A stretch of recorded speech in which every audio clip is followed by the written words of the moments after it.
Kruisweg. Kruiswegpark. Mijn opa heeft 100 jaar geleden, precies 100 jaar geleden, de beelden gemaakt. 13 staties. En Karel Luker was dat.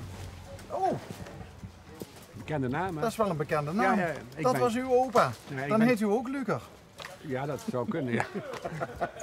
50% kans. Nee, Karel Luker ben ik, ja. En was nu net een inspecteren voor de beelden. 1 mei moet het park weer klaar. Want? Ja, dan gaat het open. Oh, dan gaat het open? Voor het publiek. Okay. En we proberen hier ook meer theater in te krijgen. En dat is onze opgave. Oh, wat leuk. Theater. Limburg Festival hebben we gisteren gesproken. En die komen hier ook.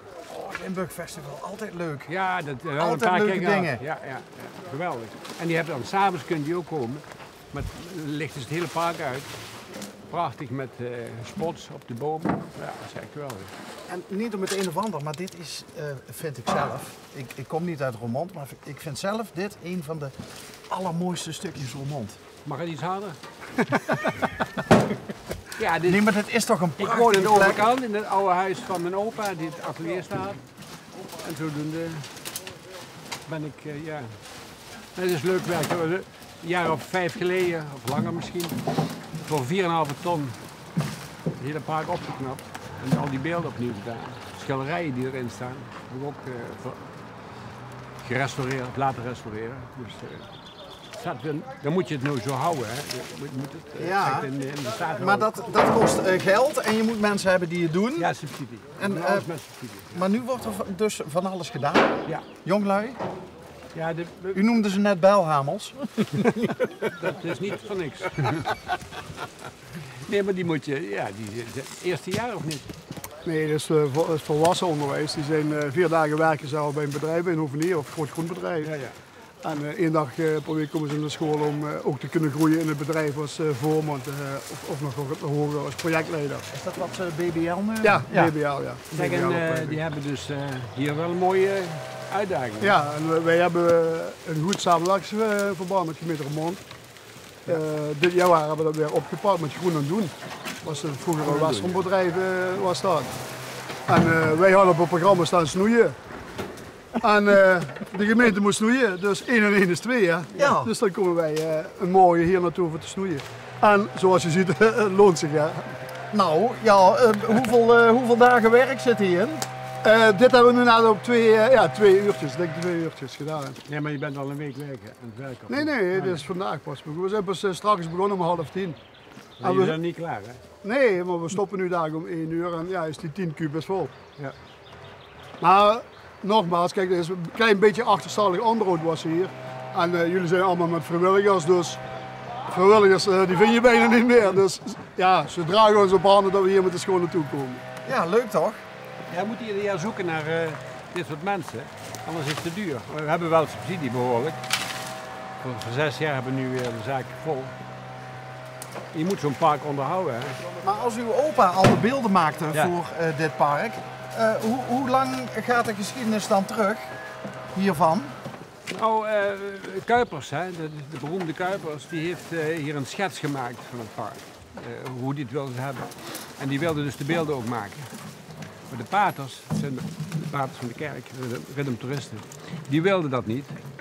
Die zeiden van, we open inschrijving. Er waren in de tijd 67 ateliers, beeldhouwateliers in Roermond. Boah. Ontzettend veel. Die kwamen dus allemaal af op Kuiperswerkplaatsen.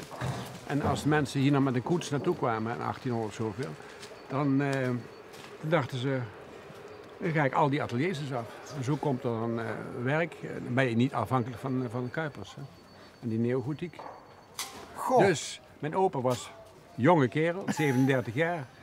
Die dacht, hebben ze een prijsvraag ingesteld, de paters.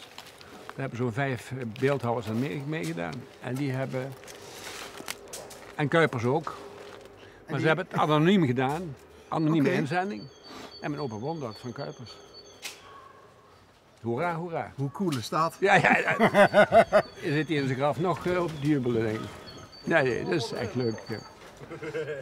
En bent u zelf ook creatief? Ja, we zijn al 8 generaties in de kunst. Mijn kinderen ook. Wat mooi. Mijn zoon in Amsterdam, 2 zonen, allebei in de kunst. En ja, dat gaat hele generaties terug, tot 1500 zoveel. Maar hoe is dat dan? Dat op de een of andere manier... Het is een natuurlijk verloop, maar... Ik denk het zit in het bloed. Ja, denk ik. Ja. Maar zijn er nooit telgen geweest die zich daaraan ontrokken hebben? Aan dat, Nou, ik heb mijn kinderen ook gezegd. Altijd zelfstandig blijven en proberen in de kunst te gaan. Maar ze waren al creatief. Als baby heb ik die op papier gegeven, dus dan gingen ze al aan het werk. En wat heeft u altijd gedaan? Ik heb grafiek gedaan in Amsterdam, op de Rijksacademie. Dat was dan de studie? Ja, vrije grafiek en de studie. En daarna heb ik een studiebeurs voor Praag gekregen. Daar heb ik ook 2 jaar gezeten. Ik kan wel meer praten over die communisten die daar niet waren. Maar ik wil zeggen, en daarna heb ik een bureau gehad altijd. Ontwerp? Ja, grafisch ontwerpbureau, maar dan waar kunst het belangrijkste is. Okay. We hebben ik had toen best wel veel werk, nu wat minder. Maar we hebben een boek gemaakt. Ik maak ook heel veel boeken, dus ontwerpboeken. Ik heb onlangs nog in Maastricht bij Oosterweg al in het Kruishero Hotel een boek gepresenteerd. Ja, dat gaat maar door. De ene komt het andere. Je hebt goede vrienden en die organiseren zoiets dan. Dus u blijft wel bezig? Dat moet je wel. Ja? Tot in het graf. Als kunstenaar? Je hebt geen pensioen, hè? Oh ja. Ja, als je het zo bekijkt. Ja. Daar staan ze alle 13 op, hè? Ja. Ja, dit is de aquarel dat ik gemaakt heb hier in het park. Het ontwerp voor het boek. Ja. Och, dat is van een aquarel van het originele ontwerp? Omslag, ja. En dat, ik heb dit soort dingen maak ik dan. Hè. Ja. Hey, Dick Duisted, met Dick in de Limburg gesproken? Tuurlijk. Oh, met elkaar ook? Oh, nou, dan komen we door. Wat heb je vandaan? Weer? Nee. Ik Venlo die kanten. Ja, dat dacht ik al. Even de Maas. Dat is het niet. Hé, maar daar zitten toch ook wel lukers en zo in Tegelen en zo? Ja, dat is allemaal... Dukers, boerenbroeder. Nee, dat is Dukkers, maar we hebben het nou over Luker. Luker. Nee, er zit een Heerlen ook, veel Lukers. Okay. Vorige had Joop Luker, was hoofdredacteur van de Volkskrant. In Nijmegen had je Jean Luker, een beroemde graficus. Ja. Ik heb nog een Pascal Luker, dat was een hele goede kanovader. Ken familie? Ja, ik moet ik even nog kijken. Oké. Dat is nog niet veel, dus het zal wel... Kans is goed. Ja, dat is goed, ja. Hey, en waar komt Stik vanaf? Van Juvaert en Roermond, van de hoveniersopleiding. Oké. Nee, maar zelf kom ik uit Sint-Odilien-Berg. Dat is ook een paar keer te gast geweest. Berg, ja, daar komen we ook hier. Bij Herman, bij de autocrosser, ben ik een keer geweest. Klopt, ja. Met een mooie campertje nog op het staan. Ja. De oma van de vrouw, Wim Jansen, dat we altijd vrachtwagenchauffeur is geweest, best wel geweest. Volgens mij best een regelmatige kieker.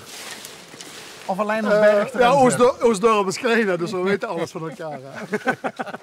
Hé, maar zien dit leuke projecten voor dich? Ja, voor ons zijn het zeer leerzame projecten. Het is echt heel groot onderhoud, omdat het achterstallig wordt. En nu kunnen ze de jongens ook heel goed uitleggen van zo en zo moesten snoeien.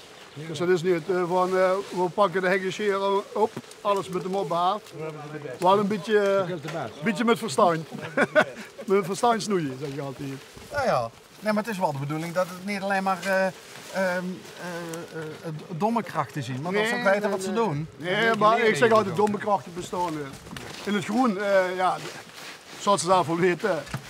Eigenlijk als ze bij ons komen hebben ze allemaal baangarantie. Want ja, iedereen kwaakt om mensen in het groen en ook iedereen. En deze jongens hebben gelukkig allemaal 4 dagen werk. Ze komen uit heel Limburg trouwens. Van Merkse komen daar, dan komen er van Horst komen naar ons her. Ja, en ze hebben al 4 dagen werk en 1 dag komen ze naar school en hopelijk dat we daar ook nog gaan bijbrengen dan. Vinden ze dat dan nog leuk om naar school te komen? Dat zou ze dan een van de jongens moeten vragen. Nee, die lopen direct weg. Is school nog leuk? Is school nog leuk? Ja, eigenlijk wel, ja. Ja? Zo wel, ja. Want er is 4 dagen in de week best al aan het werk. Ja, en dan in de dag school, ja. En waar werken ze nou? Die Luiten. Is dat een... Oké. Een groenbedrijf. En dat is een groenbedrijf al. Zeker. Ja, dat wist ik dan nog niet, maar dat Nee, weten we dan ook. Ja. Ja, kijk, ik kan bijvoorbeeld Wijnands raden, kampen. Ja, maar het leuke is En één kan moet het noorden of het Brabant. Dus ik kom Zeg, eigenlijk een paar uit keer hier. staat Ja, dat ja, overal. 100 jaar oud is, hè, die boom. Die is zo'n 100 jaar. Dus Dan is het aangelegd. moest er dan ook met beleid snoeien? ja, kijk, met die boom hebben we gezegd, dat liever nu vanavond, want we zitten met de vlog aan de faunawet. Dus nog 15 jaar mogen we niet meer snoeien in verband met het broeden van de vogels. Ja, klopt. Dus nu doen we alleen zeg maar de heesters doen we snoeien. Maar zoals je ziet, hebben we hier de heinen volhalen. Maar betekent dat je dit jaar nog een keer terug moet komen? Nee, Volgend ja, jaar. pas in mijn programma. Als ze rood gewerkt hebben, komen ze het volgend jaar terug. Nee, we hebben een programma die jaar rond en dan moeten we zo een klein beetje aan houden. Maar ja, ik zeg altijd voor de gemeenschap, voor je druk te doen, staan we er altijd op en voor school. Dat heb ik gehoord.